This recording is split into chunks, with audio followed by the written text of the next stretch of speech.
Bill McAllister coming up next. There was an ethics complaint filed against Bill McAllister, and it was dismissed, and we're going to get into the subject of that. What's that? And it says, what is that? What am I doing? Start the interview now because we still have a few minutes. Oh, okay. Well, go ahead. Yeah. Well, Bill, how does it feel to be to have this dismissed on you? Andre McLeod, she launched how many ethics complaints against your former boss? I don't know. It's too many to count. 15 or so? Well, even within this one complaint that was dismissed this week, there were several allegations against me spanning a period of months. And I was always quite sure that from a common sense standpoint that I had done the right thing and hadn't crossed any lines. But, of course, someone makes a public accusation against you. You get an Associated Press story that goes out literally around the world. My parents in St. Louis read this. My friends in Minnesota read it. That's embarrassing. And the dismissal, do you think it'll attract as much popularity? Well, it has. It actually has turned up Really? on the websites of the New York Times, Washington Post, et cetera. There was a story in Politico. So it's had some traction, not as much as the original accusation, of course. Sure. And despite the fact that, the finding is that she simply did not, although she said she was alleging unethical conduct by me, she actually did not allege any because the things she pointed out were all perfectly legitimate. Yeah. But despite how that, do you tell your parents? I mean, your parents probably aren't political, are they? I mean, they don't get into this stuff. They don't understand the slugfest that goes on in politics. I mean, when they first read it, did they kind of think, well, son, are you in trouble? No. When I talked to my father a couple days ago about this and told him it was being dismissed, he said, well, I never gave that any credence. But, it's still embarrassing. Yeah. It's like you have to kind of explain it, and, and the more you talk, right, the more trouble you have, right? My attorney's always told me, Eddie, quit explaining yourself. It hurts your case. Right. Well, and plus there are some people who are just going to reflexively assume, like Andre McLeod said, that it was a whitewash. And I'm sure that for years this will... Oh, yeah, Bill McAllister, you remember him? He had an ethics complaint that was whitewashed. Right. Yeah. Right. I mean, I'm sure I'll be dealing with that forever to some degree. Right. It's unfortunate, and people that have... And here's the thing, this ethics law is an important law. People have a right to hold their government accountable. I have no problem with that. But the thing is, if you look at the Ethics Act, it's all about confidentiality. Now, if there's a question about whether I crossed a line, sure, file a complaint, find out. Let's have a legal look at it. Now, if Andre McLeod had done that, she would have gotten her answer. Right. Just as she's gotten it now, and that is that I didn't do anything unethical. But the difference is that by going to the press and making a big thing out of it, that it damages me, even though I'm innocent. That's the difference. It's like who said that? Where do I go back to get my name back? Get my name, Your Honor. Where do I go to get my name back? Right. And I know you value that. I know you're an honorable person, and in many aspects. And so I'm glad that this is not all aspects. Well, yeah, in all aspects, I guess that's what I meant to say. I don't know. I'll let your wife figure that one out. That's funny stuff. It is a shame when good people, it really is a deterrent for good people to get into office or get into politics or want to serve in some capacity, isn't it? I mean, I guess you just have to accept it. And what's different for you is that you're part of the executive branch, so therefore Andre McLeod got to file it, run out, and have a press conference in front of how many cameras she could get in front of her face and do whatever radio she could do.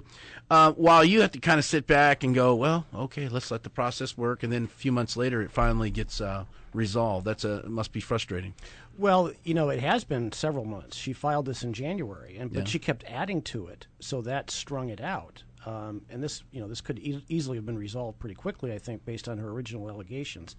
The trigger for this, Eddie, was when Bob Poe announced he was running for governor as a Democrat, and immediately came out swinging at Governor Palin, saying that she had forsaken Alaska and wasn't doing her job. And as her communications director, I felt it was my duty to defend her and point out, the various legislative initiatives that she'd come up with, her work in the gas line and so forth. And so I rebutted him in a Channel 2 interview, and I said, no, the governor has been doing her job, and she doesn't need Bob Poe to tell her to do her job because she's doing it. Right. And so that was the initial thing that set Andre off. And she said, well, you're campaigning, you're politicking. Well, now think about the absurdity if you take that all the way. That would mean that every politician would have to have a campaign apparatus year-round in case someone else who decides to become a candidate decides to attack them. Because she said Andre McLeod alleged that the governor, Governor Palin, was not doing her job as governor. And as therefore, governor, yes. as governor, as her duties as a governor. So therefore, as her communication director, you come in and you say, absolutely no. Here, on September 15th, she was here and here and here, and this has been her itinerary. And I did not comment on Mr. Poe's candidacy, whether he was a good candidate, a bad candidate, or whether Governor Palin would ever be a candidate. Obviously, she was not a candidate. Right. At that so point. what did Andre McLeod expect Governor Palin to do? For her to say, I mean, Governor Palin's a piece of crap, and then Governor Palin doesn't have a right to respond? I mean, that's what seems absurd about the situation, as it's being proposed. Let's take a call here from Linda, 274-5297. Bill McAllister's my guest. He's here on his private time, his own time. And I worked through lunch, and so I took off a little early. Yeah, so you took off, and I want people to know that. And so he's here on his own private time. Let's see, he skipped lunch today, as he said. So if anybody out there is, cooking the dirt, we can end all that. Linda on line one. Linda, welcome to the show. Hi, Eddie. I was wondering if maybe you guys could give me an example of a valid ethics complaint. I mean, not necessarily Governor Palin, but I'm kind of baffled as to what that even means anymore. I'll give you a valid ethics complaint. Here you go. A valid ethics complaint, and I'll pick on Bill McAllister. If Bill McAllister was here today on state time, all right, and he took his lunch today, and then he decided, hey, I'm gonna go stop by the Eddie Burke show and talk about this ethics complaint that got dismissed on me, and he wasn't on private time, that would be an ethics complaint.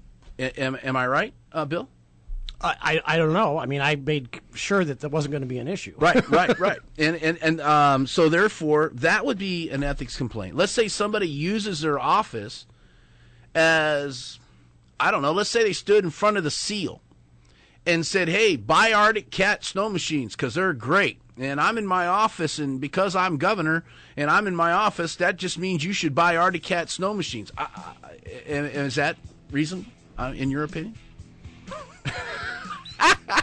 I'm not a lawyer, and I didn't play one on TV. All right. Those are two examples that I think might be an ethics complaint, Linda. We'll be right back more with Bill McAllister when we return. All right, let's get right back to it. KTVA News coming up at 5, and then 5:30, my good friend Glenn Beagle with the fastest show on radio. Also, a big happy birthday, belated birthday, to Bill's wife.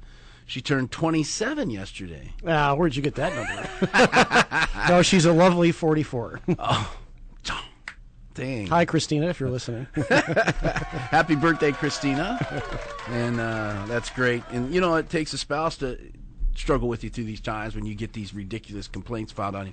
You were saying, we only got about a minute left here, but it's just so ridiculous. They didn't even really have to investigate this thing. I mean, just at face value, they threw this thing in the trash. Well, the facts weren't in dispute. It's just that the things that she pointed out that I did just simply aren't violations of the act. I was acting strictly as the governor's communications director. I mean, she said you robbed the bank. You weren't even around the bank. You weren't even in the parking lot. You weren't even in the state that the bank was robbed. No, that's not the way to look at it. It would be as if she said, I went in and got a deposit from my own account in the bank, and that was illegal.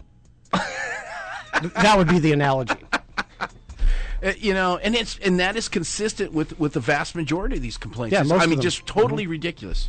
Yeah, and that's why they should be dealt with, confidentially. Privately. Well, Bob Lynn has that bill. Yeah, right. Yeah.